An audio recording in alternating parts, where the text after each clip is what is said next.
license and registration, he can sense your aggravation. On the head of the fallen angel. When the world is muttering under the floorboards, stomp even louder. Time. Let them know you are alive today. Or unhum. Did you know that your hands came with a ripple effect? Whisper tones unraveling like silk. Blood, sweat, and tears win by any means poetry. Sway, look at me.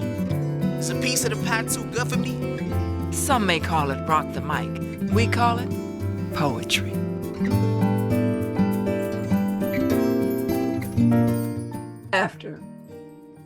After the afternoon downpour, I hike up my skirt and step into streaming waters warm enough to bathe in.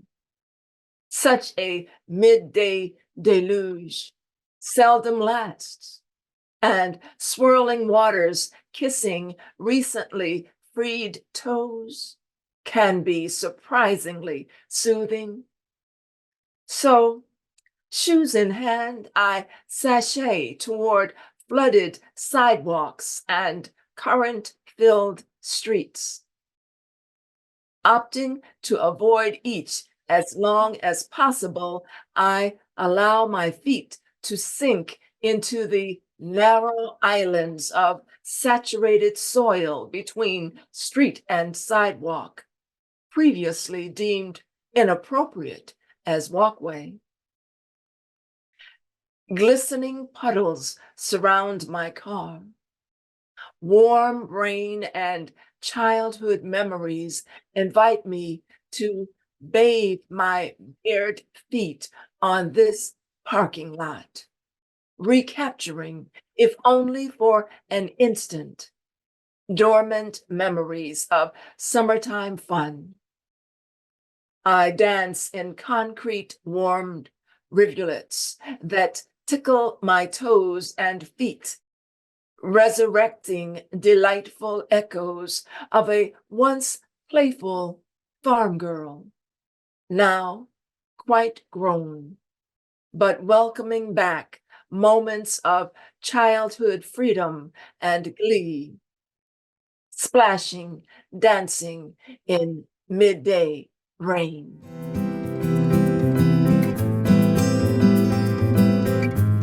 Hello, Sojourn with Words family. Welcome to another episode, another riveting episode, because today we have an extraordinary poet, and I'm very happy to introduce to some, and maybe some of you, since she's not too distant from the metropolitan area. Dorothy Marie Rice is whom I'm speaking about.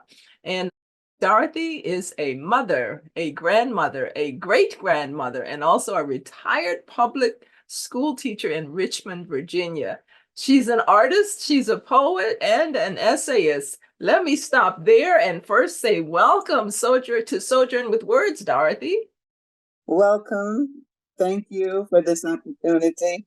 Oh, you're very welcome. We're very welcome. Let me share a little bit more, well, actually a good bit more about you before we get into our actual conversation, because I want our viewers to know just who it is that you are.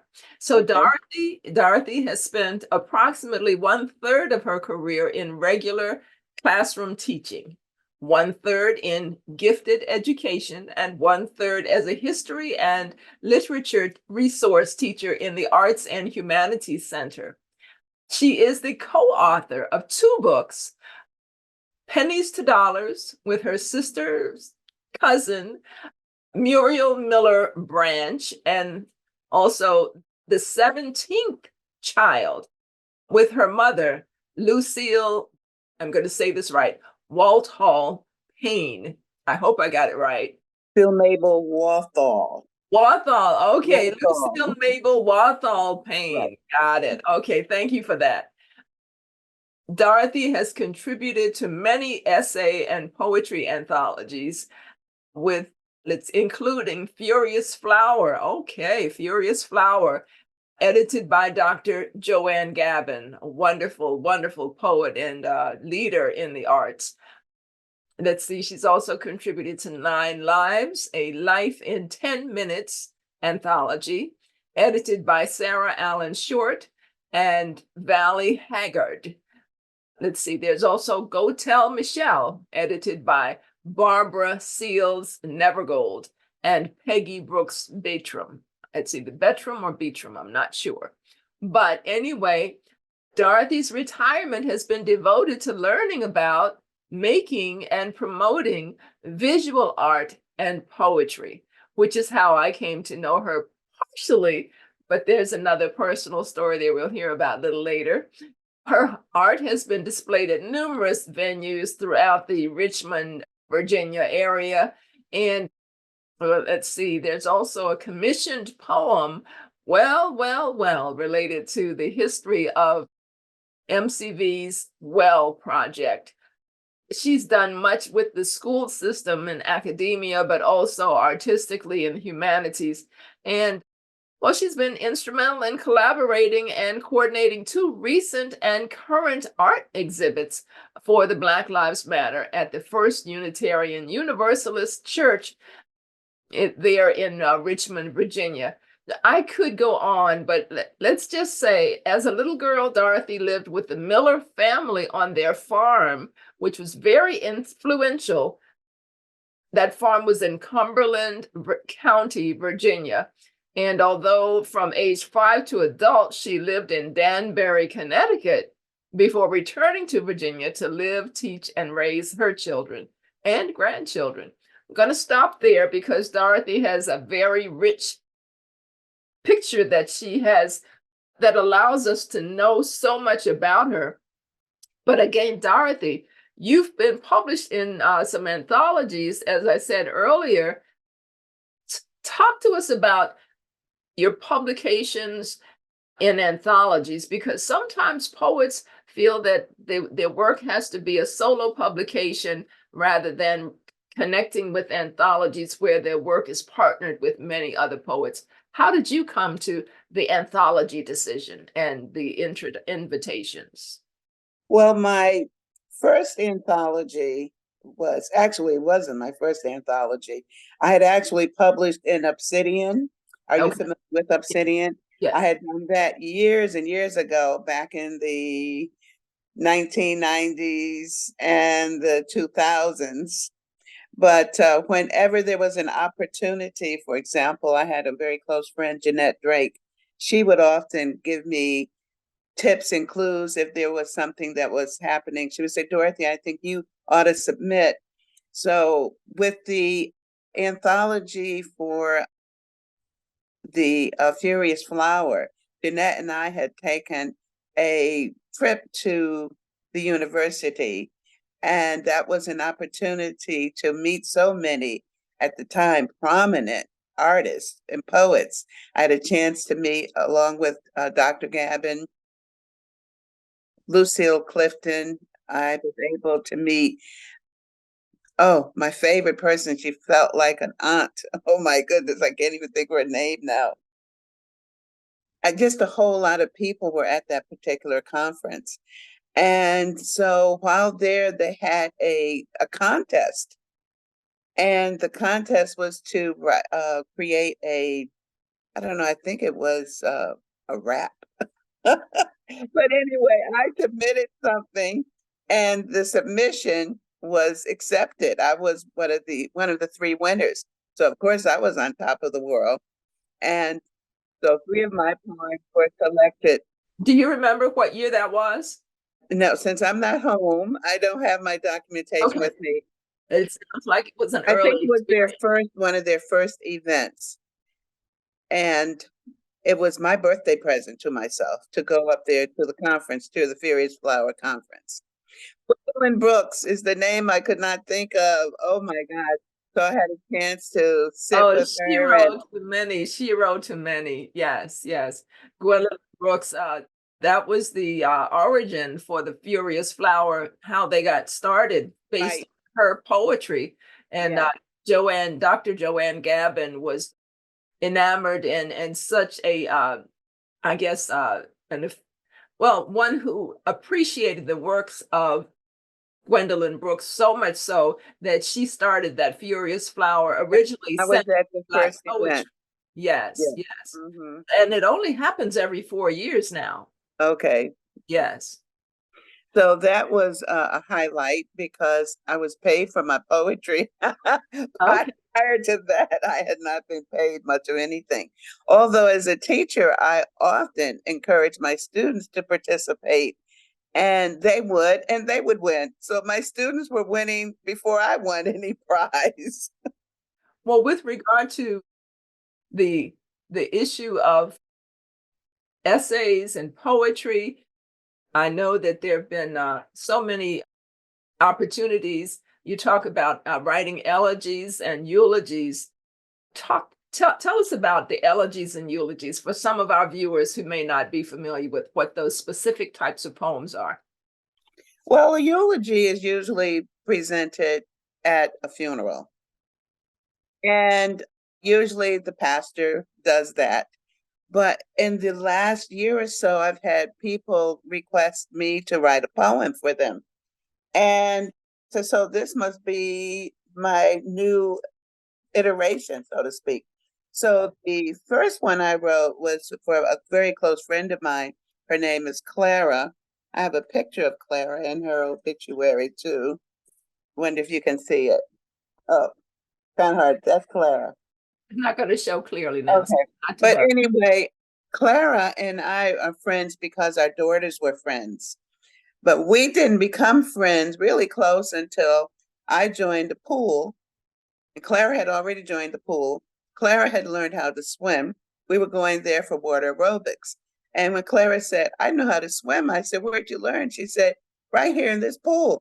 Well, it just so happened within that week, they were going to start the adult lessons again. So I joined the class.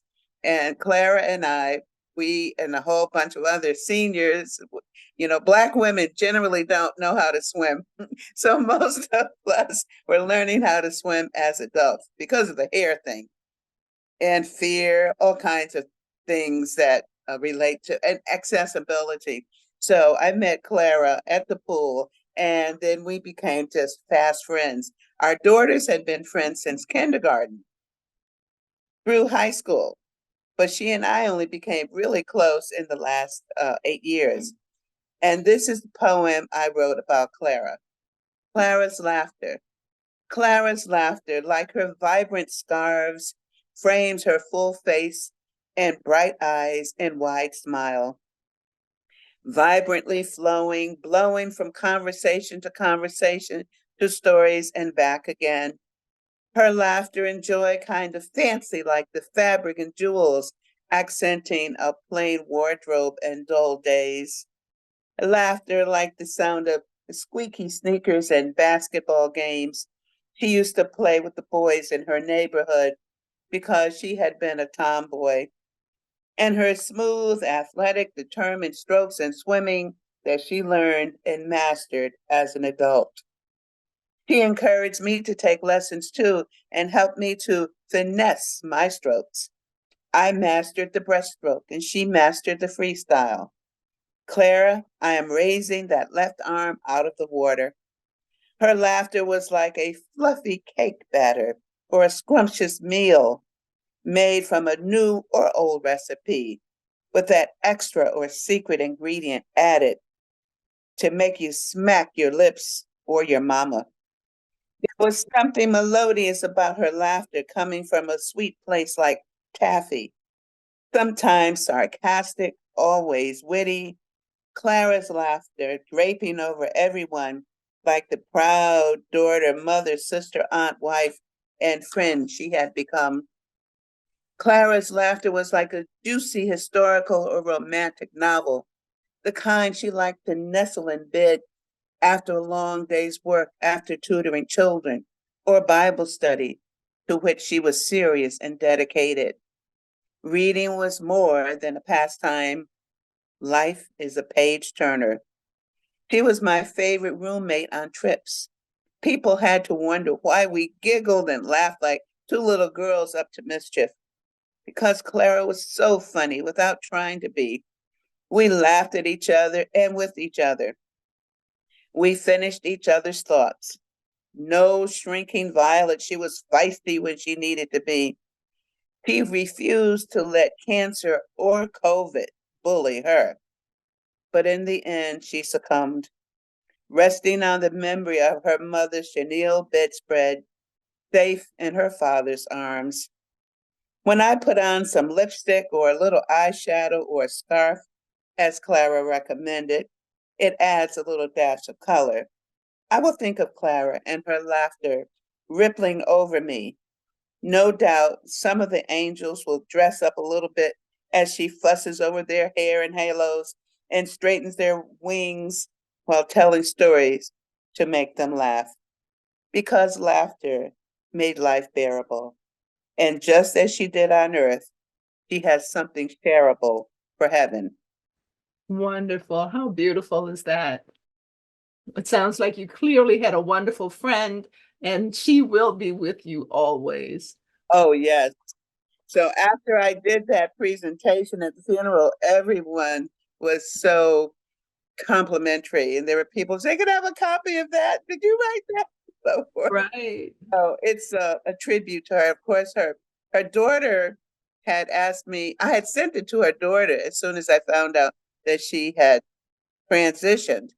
And then her daughter sent me a note saying, "Mrs. Rice, we want you to read that at the funeral." So I felt doubly honored. Of course, of course. Well, that's wonderful. I understand that you write just like most of us poets, you write about things that are near and dear to your heart and things about which you're passionate. For example, you've written a poem called Black Woman Wields Weapon, and it's about voting and is historical and contemporary. Do you have that poem that you could share it with us today? Is that something that you had planned to share? Let me see. I hope I do. Or if you don't, we certainly can just go with whatever it is that you would like to share. Okay. Because I tend to be very political. Let's see, wouldn't that be funny that I did, of all the poems, I did not Okay, put well, that in this little list of things. that's But I okay. do have something similar, Okay. and it is how we came to eschew what we believed was true. Years from now, we may fling buckets of tears or perhaps balloons of laughter based upon our irrational fears of the ever mutating virus, of how we either complied or spurned the warnings of eminent men and scientists portrayed as enemies of mankind, entwined in a war of do's and don'ts, wills and won'ts, misconstrued for the hideous mask we wore, inhaling our own carbon dioxide fumes before tossing them in the street or onto the floor. Ah, the numerous tasks designed to protect us became the bane of our existence. We fought to ban or to wear them for myriad reasons. Presidents, governors, mayors, and school boards won accolades and votes if they abhorred or refused to wear the mask. Then the issue arose of whose rights were tantamount, the masked or unmasked, in tandem with gerrymandering to determine whose votes would or should be counted from now until in perpetuity, banning, burning, lying, denying, and burying history truths for fear of toppling the hierarchy grounded in white superiority. Yes, future citizens will either laugh or cry because the die was cast to uphold a lie, allowing millions of humans to die and never quite believing or knowing why we did or didn't choose to wear the mask. Wow.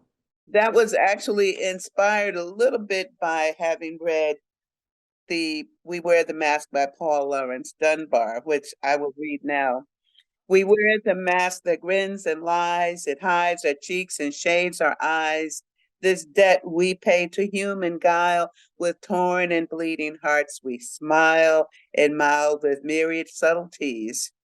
Why should the world be overwise and counting all our tears and sighs? Nay, let them only see us while we wear the mask. We smile, but oh, great Christ, our cries to thee from tortured souls arise. We sing, but oh, the clay is vile beneath our feet. and long the mile. But let the world dream otherwise. We wear the mask. So those two poems are connected. Sometimes I'll be inspired by a poem that in the canon, or it might be just something random, because you know how that is. It could be anything. Someone might say something, and what do we say? I think I'll write a poem about that. That's right. That's right. Be careful what you say, because it might find its way into one of our poems. I understand that there's a third published book that you co-authored with your mother. Talk to us about that. And is there something that you would care to share from that? Well, the book with my mother was inspired by the stories that my mother would tell every time I was in her presence. I always felt like I should have been one of her contemporaries. I wanted to be her friend growing up during the Depression because of the experiences she had and her ability to tell stories. Not just her, but it seemed like the whole family. That's what they did. They told these wonderful stories. And I finally decided that those stories needed to be immortalized. And with the encouragement of the friend that I mentioned, Jeanette Drake, now deceased, he said, Dorothy, those are such beautiful stories. You ought to publish them. And so I did. Wow. And my mother's story, her stories just confirmed to me that our oral tradition is every bit as valid as anything that other people, as in white historians, have ever written. As a matter of fact, everything she told me, we were able to collaborate with actual events in history, things that had already been written, but they were so much a part of the stories that they told. My mother's brothers, my mother's twin brothers were named Calvin and Coolidge. So that should give you an idea. Only one of them survived, though. But history was always a part of our family, even though my mother grew up as a sharecropper and her parents were not educated people. But of course, they hoped that their children would be, and subsequently, the rest of succeeding generations, of course, have taken advantage of the opportunities that being in America have provided. Absolutely. Well, you've certainly done a yeoman's job to ensure that your family tradition lives on. And I think it's so important for us to sit at the feet of wisdom and receive those stories, because it's our history that is being shared. So thank you for what you've done in chronicling and ensuring that your mother's voice and her stories live on. I understand one more. Let's see, there was, well, I don't want to pick a poem because I have some information, but why don't you share what you would like to share in these last few moments? Okay, well, Mother's Day just ended. Although actually, I feel every day should be Mother's Day, because every day is Mother's Day, or they should dedicate at least a week, if not a month. Or you know how in some cultures they have the year of the dragon or the year of the whatever. That should be dedicated to mothers. But this is a particular poem that I wrote after reading something by a poet. Her name is Idrissa Simmons. And I don't even remember how I discovered her. But this is the poem that I wrote, entitled Mothers Are Not Perfect. No matter how sweet they can be or might have been, this you have learned as you squirm under the burden of memories of your mother wrapping your head with a comb, giving you the eye, or pinching you in church to quiet your fidgeting like a worm in hot ashes. You will remember licking the batter from the spoon in the anchor hocking bowl, bigger than your lap. You may remember finding secrets and whispers, notes and letters that detail your birth and the romantic and hectic circumstances surrounding her decisions to lie or deny answers to your questions. Curiosity killed the cat. None of your business. A warning begins with a forgiving glance. Of course, strawberry ice cream dripping down your Hershey chocolate arms on a summer evening might soften some of the edges of your memory of unintended words that snap your heart. Once you are grown and have stepped into sticky bubble gum or bullshit, you know how hard it is to get that crap off your shoes. So you look down, hoping to avoid such unpleasantries, but you ended up bumping into a wall of your own making. And you look down at your hands and you see her hands, the same long fingers, wrinkled plum knuckles, and soft fingernails. Then you learn that healing begins with forgiving. Beautiful. Beautiful. Because really, most mothers and daughters are contradictions. There's this myth that mothers and daughters are close. I don't think they are. Most of the mothers and daughters I know have had conflicts. Mostly, again, I overgeneralize, but that's okay. I have earned that prerogative. Daughters tend to be closer to their fathers if the father is available. And the thing with the mothers is always a little tension. And then gradually, as the daughters become more mature, they're able to understand why their mothers did some of the things that they did. And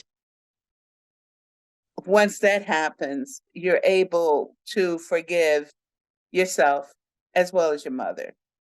Well, I think you're absolutely right. Let's wrap it up at this point. Dorothy, it has been an absolute joy and privilege to have you here on Sojourn with Words.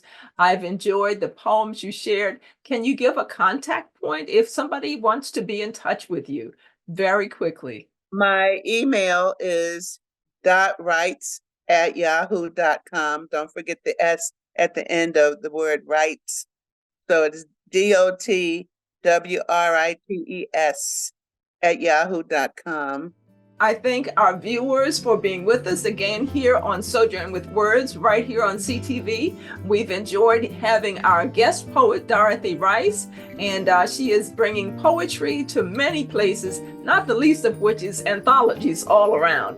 But that wisdom from generations past is what we absolutely want to hold on to. Dorothy, thank you so much. We have time for one more poem? Not at this time, okay. But thank you so much. Okay. And we look forward to hearing from our viewers about this episode of Sojourn with Words. I'm Sistah Joy, your host. And remember, always, whenever you have a thought, pick up a pen and keep writing.